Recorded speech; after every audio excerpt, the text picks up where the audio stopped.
Bonjour à tous, bienvenue sur le nouvel épisode de Business en Christ. Business en Christ, c'est un podcast où je reçois des entrepreneurs chrétiens qui nous partagent leurs témoignages, leurs réussites, leurs échecs. L'idée de ce podcast, c'est de pousser les personnes qui sont appelées à entreprendre, à se lever, à pouvoir lancer leurs projets, à pouvoir répondre à l'appel de Dieu. Il faut vraiment qu'on soit toutes des personnes qui sont en mouvement, qui ont de l'argent parce que l'argent est important et on puisse impacter ensemble. Alors aujourd'hui, je suis avec une invitée qui est juste incroyable, qui est très inspirante. C'est Marie du média Femmes de Puissance. Salut Marie. Coucou. Coucou, comment tu vas? Ravie d'être là. Bah écoute, super. Vraiment très contente d'être ici. Merci encore de m'avoir invitée. Je t'en Et prie. j'ai hâte qu'on fasse ce podcast ensemble. Moi aussi. Franchement, merci beaucoup d'être venue. Alors, je vais te demander de te présenter, qui tu es, qui est la personne qui est derrière Femmes de Puissance. Ok, alors moi c'est Marie, donc la fondatrice du média Femmes de Puissance. On va dire que j'ai plusieurs casquettes. Donc des fois quand je me présente, ça peut être un peu long. On va dire que je crée du contenu sur les réseaux pour aider, encourager les femmes à atteindre leurs objectifs dans tous les domaines de leur vie, d'être responsables, de vraiment vivre la vie que Dieu veut pour elles. Donc je crée des outils pour les aider à y arriver, pour qu'elles soient guidées, pour qu'elles soient accompagnées et qu'elles ne soient pas toutes seules dans cette recherche justement. À côté, je suis aussi formatrice Instagram. Donc j'aide les femmes à développer leur business sur les réseaux, comme j'ai pu le faire depuis mes 18 ans. Et je suis aussi conférencière à côté. J'ai fait quelques conférences, j'ai été invitée et j'ai pu partager mon expérience, encourager les femmes qui étaient là. Et voilà. Gloire à Dieu, c'est un très beau parcours. Est-ce que tu as toujours voulu être entrepreneuse ou est-ce que c'est une idée qui t'est venue récemment? Est-ce que tu as toujours été chrétienne? Comment ça s'est passé un petit peu? Alors pour répondre à ta première question, ça a toujours été mon rêve d'avoir mon entreprise, de me réveiller le matin et de travailler dans ce que j'aime et ce que je veux travailler. Ça me dérangeait pas forcément de travailler pour un patron, mais il est vrai que le rêve de ma vie, c'était de travailler pour moi, d'avoir mes horaires et on va dire d'avoir cette liberté financière et géographique, parce que j'aime beaucoup voyager. Et on va dire du coup que ça a toujours été mon rêve. J'ai voulu faire plusieurs choses quand même dans ma vie. Premièrement, je voulais être sage-femme. D'accord. Ouais, vraiment, c'était pas du tout ça. Je voulais être sage-femme, je voulais être chirurgienne, alors que j'étais en bac L, donc ça allait être un peu compliqué, mais voilà. Et je voulais rentrer dans l'armée. Pendant très longtemps, j'ai voulu être militaire. Et aujourd'hui, je pense que je ne le suis pas parce que j'ai donné ma vie à Jésus et qu'il avait d'autres plans pour moi. Mais voilà, un petit peu ce que je voulais faire professionnellement. Pour répondre à ta deuxième question, est-ce que j'ai toujours été chrétienne? Alors non. J'ai toujours aimé Dieu. De tout mon cœur, depuis que je suis petite. Et d'ailleurs, les gens de ma famille ne comprenaient pas pourquoi, parce que j'ai pas réellement eu d'éducation, on va dire, spirituelle ou chrétienne, tout court. J'ai été baptisée catholiquement, mais j'avais pas d'enseignement. Mais j'ai toujours aimé Dieu dans mon cœur, je voulais rester fidèle à ce qu'il voulait. Vraiment, les principes, par exemple, se garder avant le mariage, pas mentir, pas faire n'importe quoi, c'était des principes qui me tenaient à cœur. Et après, au fur et à mesure du temps, je me suis beaucoup cherchée parce qu'on a une certaine quête identitaire en tant qu'humain. Je me suis beaucoup cherchée, je me suis beaucoup perdue aussi. Je me suis beaucoup perdue. Voilà, j'ai pris des décisions qui ont fait que je me suis vraiment détournée du Seigneur. Je m'étais intéressée à une autre religion, je fumais, je buvais un petit peu, je prenais des médicaments un petit peu pour oublier la vie que j'avais, même si j'ai eu une bonne vie dans le sens où mes parents, ils m'ont toujours aimée, ils m'ont toujours soutenue. Mon frère et ma sœur, c'est des personnes géniales aussi. Mais quand dans ton identité, ça ne va pas, t'auras beau avoir toutes les merveilleuses personnes autour de toi, en fait, il y a quelque chose qui n'ira pas. Exactement, il y a quelque chose qui manque en fait. C'est ça, et il y avait quelque chose qui manquait, j'avais pas le Seigneur avec moi, dans le sens où j'avais pas pris cette décision, en fait, de continuer d'avancer avec lui. Et du coup, voilà, c'était un peu compliqué pour moi. Ça, c'était ma période collège et début lycée. Mais après, le Seigneur, par la grâce de Dieu, il est venu me récupérer. Amen. Vraiment, il n'a pas voulu me laisser. Et le Seigneur, il m'a sauvée, quoi. J'ai accepté Jésus et j'ai été sauvée. Et aujourd'hui, j'avance avec lui depuis maintenant bientôt 6 ans. Waouh. Ouais. Amen, gloire à Dieu. Et est-ce que quand tu es devenue chrétienne, parce que tu nous as expliqué que tu voulais être entrepreneur depuis le début, est-ce que tu faisais déjà du business avant d'être chrétienne ou bien tu as commencé avec le Seigneur? J'ai commencé avec le Seigneur. On va dire qu'avant, j'essayais toujours de me débrouiller pour réussir à gagner de l'argent. J'allais faire du ménage, j'allais faire des déménagements. J'aspirais vraiment à ne pas compter sur les autres financièrement.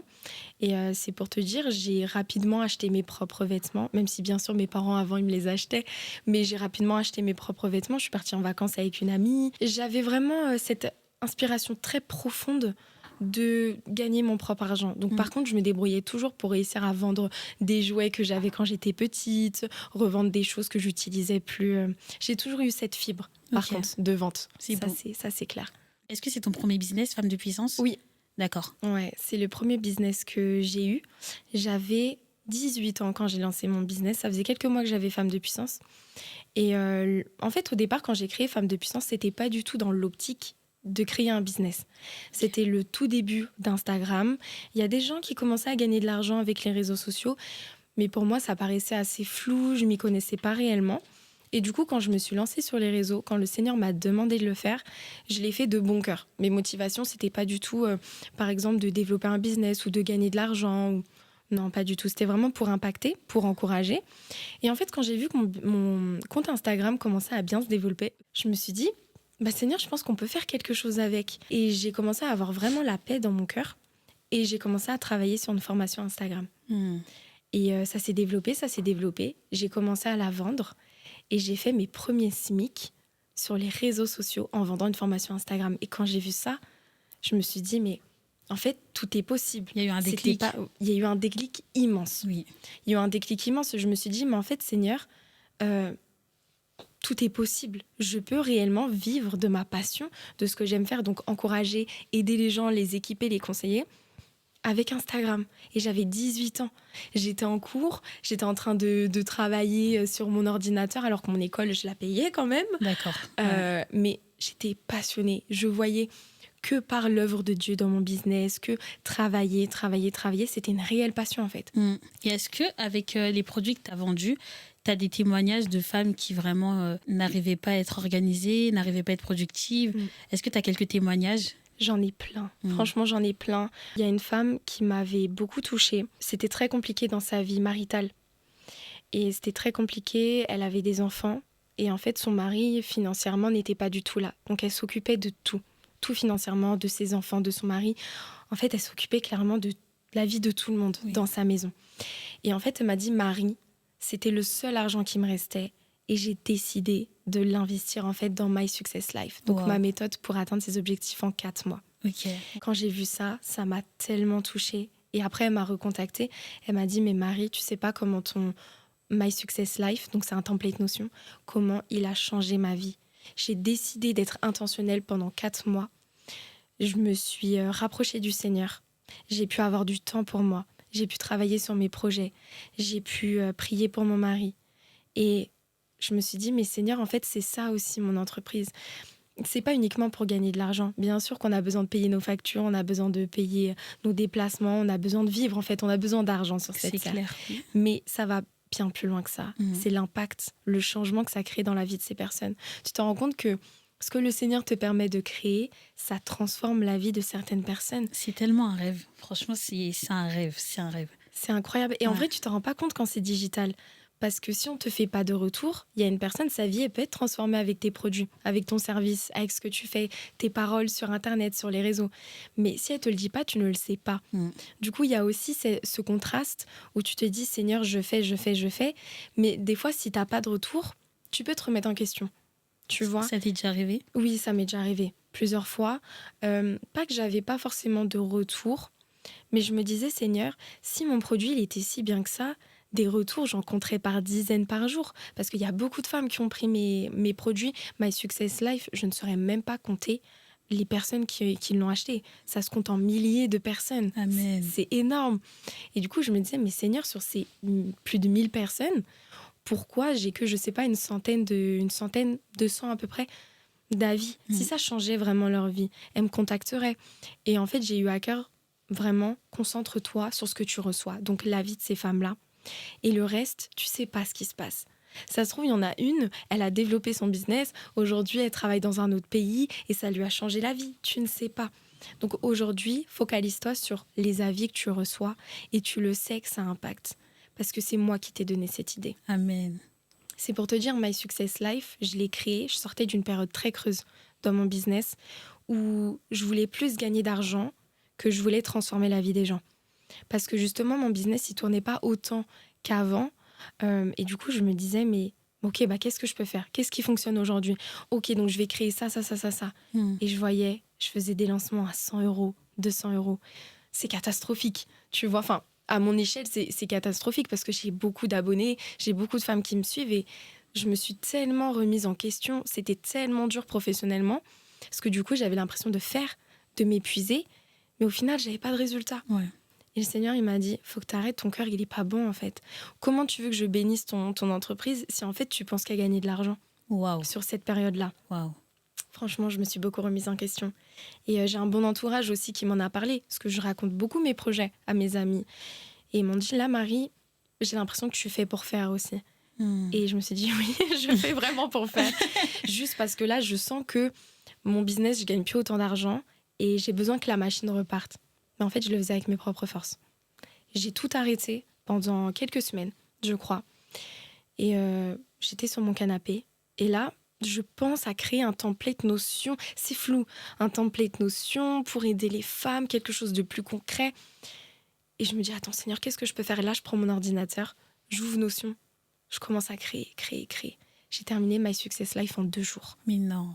Alors que tu ouvres le produit, tu vois tout ce qu'il y a dedans. Franchement, tu regardes MSL, tu vois la quantité d'informations, de plans d'action qu'il y a à l'intérieur. Tu te dis, mais ça a dû le prendre 2 semaines.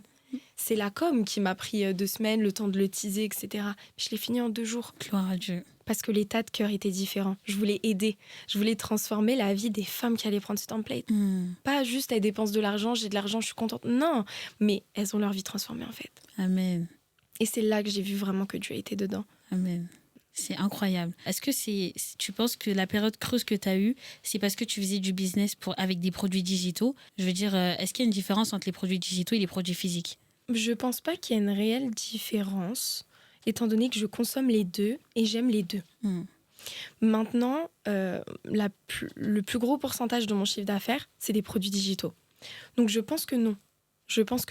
Après, je viens tout juste de sortir mon carnet de méditation. Donc je te dirai peut-être ça dans quelques mois, je te ferai un petit update. Yes. Mais la plus grosse partie de mon chiffre d'affaires, c'est des outils digitaux depuis 5 ans maintenant.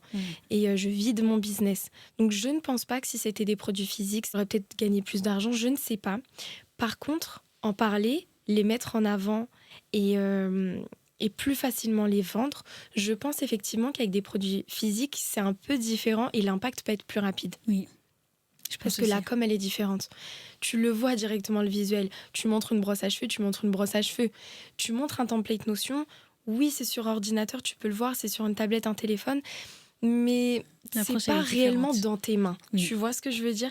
L'approche, elle est différente. Tu n'utilises pas les mêmes termes. Tu t'adresses pas exactement aux mêmes personnes. C'est juste différent, en fait, on va dire. Je pense qu'il faut vraiment que tu connaisses ta cible et que tu saches comment en parler. Donc, je ne pense pas qu'il y a beaucoup de différences. D'accord. Tout dépend. Est-ce que tu penses qu'une personne, là, demain, qui veut se lancer dans le business, après, ça dépend du projet qu'elle a, mais est-ce que tu lui conseillerais de commencer en vendant des produits digitaux ou pas? Pour moi, en fait, là, si on veut se lancer dans le business, c'est bien de commencer avec des produits digitaux parce qu'il n'y a pas forcément besoin d'avoir des stocks, il n'y a pas forcément besoin d'avoir un local. T'es chez toi ou peu importe, t'es derrière ton ordinateur, tu travailles. L'impact, il est là parce que, par exemple, toi, avec My Success Life, on a vu les témoignages. Oui. Il y a toujours le même impact, mais en tout cas, par rapport aux frais qu'il faut avancer, on n'a pas la même problématique. Il est vrai que les frais, quand tu développes des produits digitaux et des produits physiques, ce n'est vraiment pas pareil.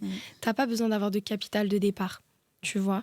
Alors que si tu développes un produit physique, comme tu l'as dit, tu as sûrement besoin de stock. Après, ça dépend ce que tu fais quand même, mais généralement, tu as besoin de stock, tu as besoin d'un capital d'investissement. Il faut avoir aussi un statut, un régime social différent. En fait, il y a plein de choses qui rentrent en compte.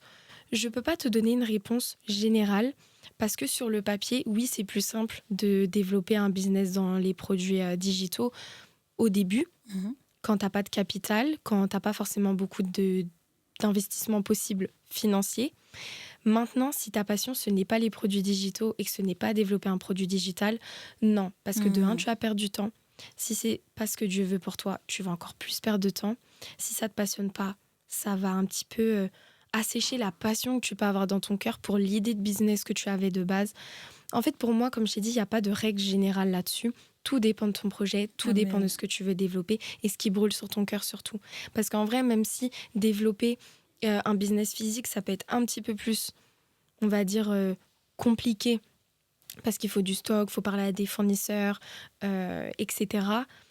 Si t'es pas passionnée, si t'es pas persévérante là-dedans, dans tous les cas, les deux, ça pourra être compliqué. Sauf que si t'as la passion, si tu rêves de travailler là-dedans, si tu rêves de développer ce projet-là, même si c'est un petit peu plus compliqué ou plus simple, parce qu'en vrai, on met vraiment des guillemets, ça peut être difficile de développer des produits digitaux. Dans tous les cas, la réponse, on va dire qu'elle est vraiment... En fait, tu peux pas faire de cas général là-dessus. Ok, je comprends totalement. Du coup, tu mets beaucoup l'emphase sur la passion. Pour toi, quand on se lance dans le business, il faut qu'il y ait de la passion. Par exemple, tu as des talents, par exemple, tu as des compétences, tu sais que tu as une facilité à ce niveau-là, bah, tu te dis pourquoi pas monétiser, tu te lances et voilà. Même si tu n'as pas spécialement la passion. Je veux dire, sur le long terme, est-ce que la passion est toujours nécessaire ou bien on peut y arriver sans forcément avoir la passion? Pour moi, tu peux y arriver, même s'il n'y a pas forcément la passion. Dans le sens où, moi, femme de puissance, aujourd'hui, j'ai toujours eu cette passion. Mais des fois, je ne l'ai pas. Des fois, je ne l'ai plus. Parce qu'il y a des moments de ta vie où tu es fatiguée. Des fois, la vie elle peut être dure. Ou des fois, tu as des coups de mou aussi avec le Seigneur dans ta relation avec Dieu. Et du coup, ça impacte un petit peu toutes les sphères de ta vie. Donc, pour moi, même si sur le long terme, tu n'as plus la passion, tu peux y arriver. Tu peux quand même le développer. Maintenant, je me dis qu'il n'y a rien de mieux que de faire les choses par passion. Si tu sais que tu commences ce business-là et que d'ici 2-3 semaines, il y aura l'euphorie du début qui sera partie et tu sais que c'est pas réellement quelque chose qui te passionne, juste tu le fais pour faire, ça risque d'être compliqué. Parce qu'un business, ça demande quand même du temps. Ça demande d'y mettre son cœur, un minimum. Même si par la suite tu délègues, ça demande un minimum de temps. Donc si la passion, elle est jamais là, ça peut être compliqué. Ok. Est-ce que tu as une facilité avec la productivité? Comment on fait qu'on travaille de chez soi? Je pense que tu travailles chez toi. C'est ça. Comment on fait qu'on travaille de chez soi? On est entrepreneur, on sait que faut faire tourner aussi, tu vois, faut avoir son chiffre d'affaires. Comment on fait pour rester productif? Déjà, comment est-ce que tu peux aider une personne qui n'est pas productive, mais qui veut se lancer dans l'entrepreneuriat? Alors, déjà, c'est pas une fatalité. Si aujourd'hui t'es pas productive, ça veut pas dire que demain tu le seras pas. La plupart du temps, on n'est pas productif parce qu'on n'est pas en action. Dans le sens où, admettons, tu n'as pas de rêve, t'as pas de projet, tu vas en cours comme ça, vite fait, mais t'as pas réellement de vision sur ce que tu veux faire, ce sera compliqué d'être productif, tu vis un petit peu pour vivre. Maintenant, si tu as une passion, par exemple, tu veux faire des vlogs parce que dans 15 jours, tu veux lancer ton podcast. En fait, tu sais que t'as pas le choix. Et là, si c'est pas toi qui le fais, ce sera personne en fait. Tu vois, c'est à toi de mettre la main à la pâte. Donc, ce qui aide beaucoup, c'est d'avoir une vision. Demain, par exemple, ça pourra m'arriver demain de ne pas avoir de productivité. Mais en fait, c'est quoi mon objectif? C'est de développer mon entreprise. C'est de faire connaître le nom du Seigneur à d'autres personnes. C'est d'aider les femmes. En fait, d'être concentré sur ton pourquoi, ça t'aide tellement à avoir plus de productivité. Mais maintenant, il y a aussi des techniques pour développer ta productivité. Par exemple, moi, il y a quelque chose, si je ne le fais pas, ma journée du lendemain est très difficile à assumer.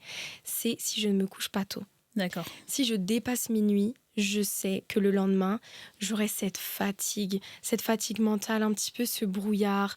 J'aurai pas beaucoup d'énergie pour travailler, donc j'aurai plus tendance à, par exemple, faire durer une tâche pendant 2 heures alors qu'elle aurait pu me prendre 45 minutes. Tu vois, donc l'importance aussi de se connaître. Je sais que si je veux être productive, il faut que je me couche avant minuit. Avoir des routines aussi, ça m'aide beaucoup. Par exemple, le matin, j'ai toujours tendance à ouvrir mon volet pendant 5 minutes. Je prends l'air. Je regarde pas directement mon téléphone. Je ne me mets pas dans la lumière artificielle directement. D'où les 5 minutes quand j'ouvre ma fenêtre. Je vais boire de l'eau. Je fais des étirements. Il y a toute cette activation aussi du corps qui aide à être productif dès le matin. Et pareil, ça s'apprend dans le sens où c'est une qualité qui peut être compliquée à avoir, mais elle se travaille tout le long de ta vie. Parce qu'en fait, tu auras toujours des phases dans ta vie. Tu seras un petit peu plus motivé, tu auras un petit peu plus la flemme à ce moment-là. Et même des fois, tu es plus motivé, productive le matin. Il y a d'autres personnes, ce sera l'après-midi. Et il y a d'autres personnes, ce sera le soir. C'est important aussi de connaître ta plage horaire. Moi, avant, c'était le soir. Maintenant, le soir, je suis plus du tout productive. Pareil. Maintenant, je suis du matin. Donc, tu vois, toute cette importance de se connaître et de savoir à quel moment tu as ce pic où tu te dis Là, je sens que je peux passer des heures à travailler et du coup, tu vas développer ça. Ok. Tu vois, il y a plein de petites techniques comme ça et surtout avoir des outils aussi qui te permettent de faire ta to-do list le soir pour le lendemain. Ça aide beaucoup. J'utilise une technique aussi que j'ai mis dans My Success Life où c'est la technique des 2 minutes ou c'est la technique des 5 secondes. La technique des 2 minutes, c'est par exemple si on te demande de faire quelque chose.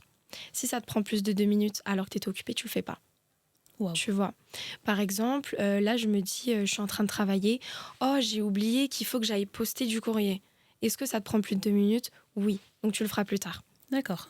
Et il y a la technique des 5 secondes. Si je suis dans mon lit, je suis fatiguée, j'ai la flemme. Je sens que c'est pas de la fatigue, juste j'ai la flemme. Je suis pas productive. Je me dis, tu comptes jusqu'à 5. C'est un ami à moi qui m'a donné cette technique. Tu comptes jusqu'à 5 et à 5, tu te lèves. Donc, je fais 5, 4, 3. Et quand je suis à 1, je me pousse. Oui. Tu vois, il faut se pousser aussi. Quand tu es entrepreneur, tu as ce challenge où tu te dis, c'est toi contre toi. Si tu vas pas faire le taf, c'est pas d'autres personnes qui vont faire le taf. C'est ça. Tu vois. Donc, il y a aussi cette discipline. Et en tant que disciple de Jésus, il y a aussi toute cette notion où on doit se mettre en action, on doit être discipliné dans notre vie. Amen. Est-ce que ton entourage t'a aidé par rapport à ton business ou tu n'avais vraiment pas d'entourage entrepreneur? Tu as dû un peu apprendre toute seule? Alors, j'ai dû apprendre toute seule. Parce que chez moi, c'est plutôt le salariat qui est prôné, même si les ambitions sont valorisées quand même. Quand je dis chez moi, c'est avec mes amis, ma famille, tout ça. Donc pendant très longtemps, je me suis sentie seule. Je me suis sentie seule parce que j'avais l'impression d'être seule face à mes objectifs, à mes projets. Et en fait, je vivais une vie qui n'était pas vécue par ceux qui étaient autour de moi. Par exemple, je faisais du sport. J'étais en club de sport. Et du coup, j'avais des compétitions tous les week-ends. Je m'entraînais pratiquement tous les soirs.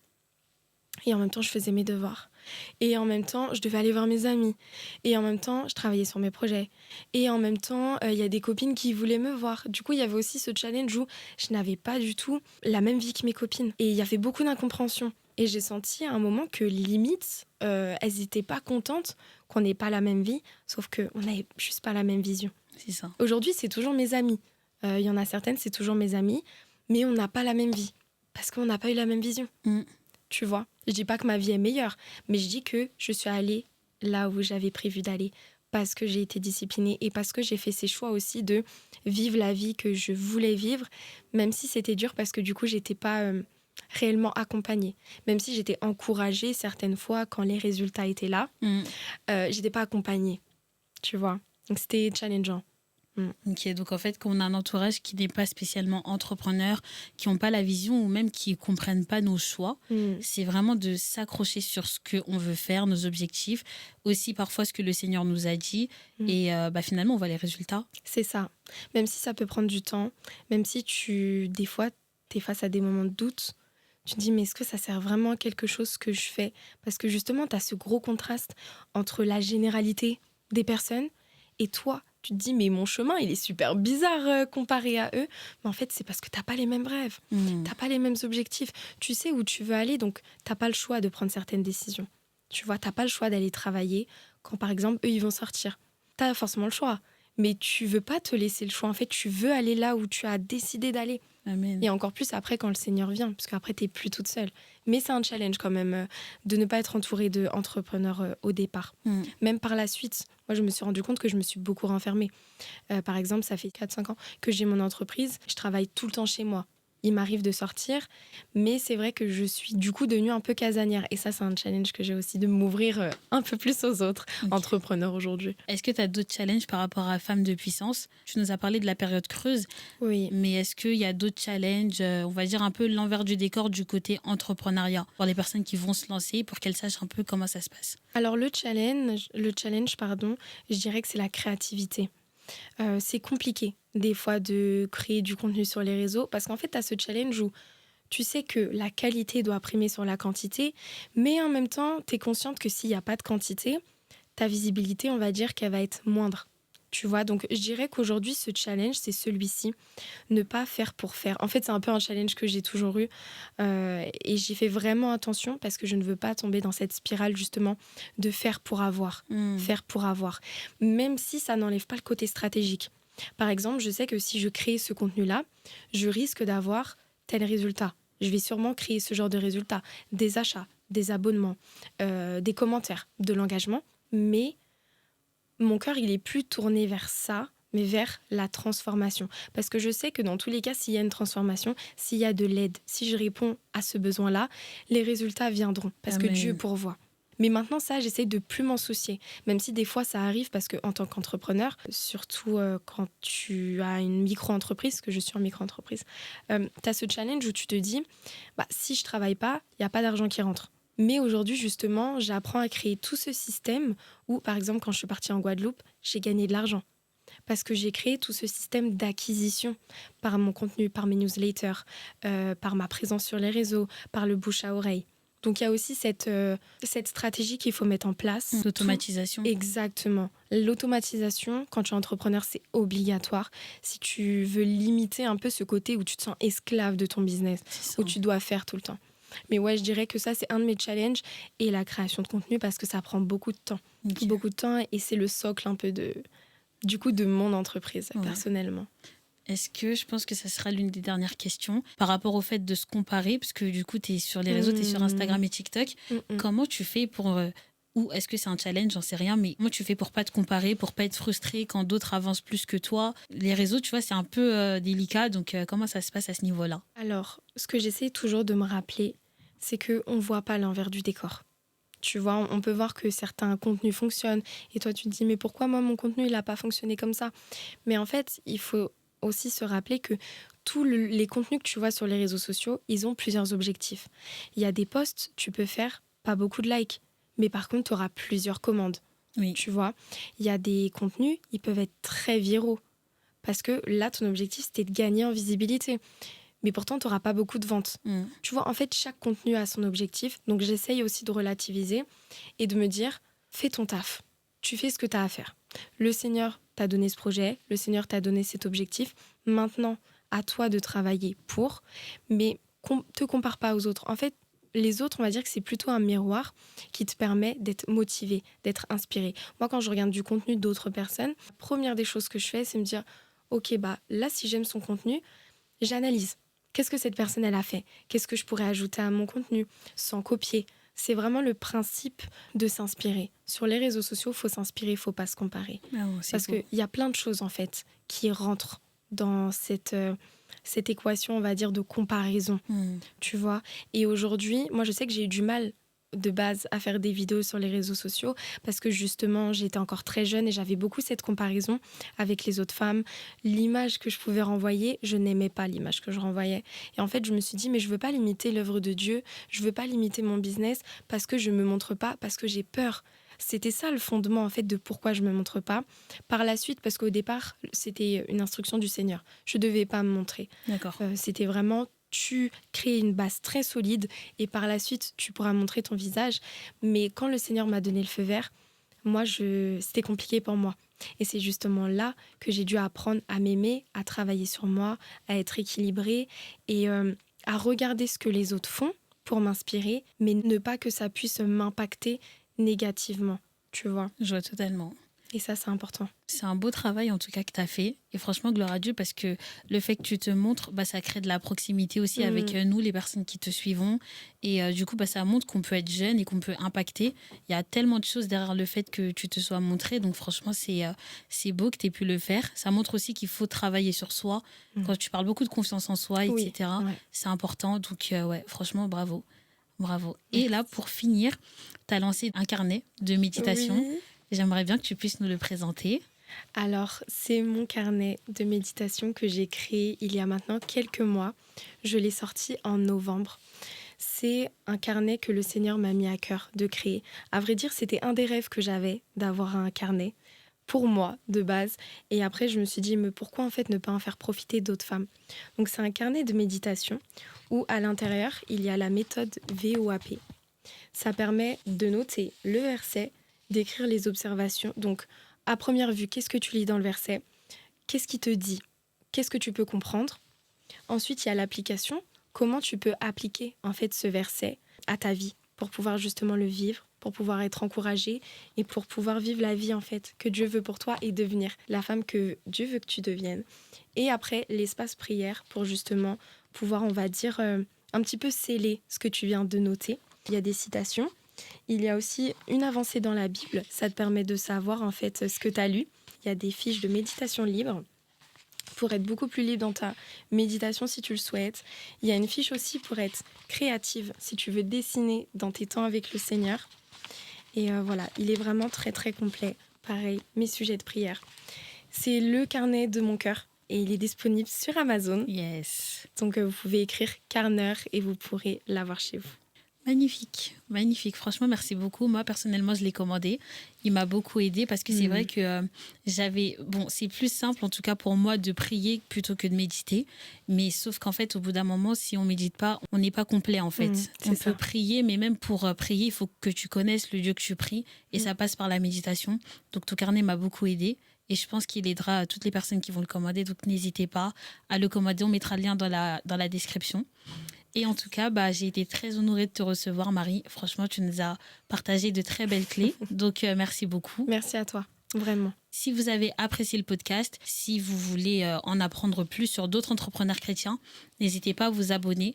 Et Marie, je vais te laisser partager tes réseaux sociaux. Alors, mes réseaux sociaux, c'est très simple. Femme de puissance-du-bas sur TikTok et sur Instagram. Parfait. Merci beaucoup de nous avoir suivis et à bientôt pour le prochain épisode.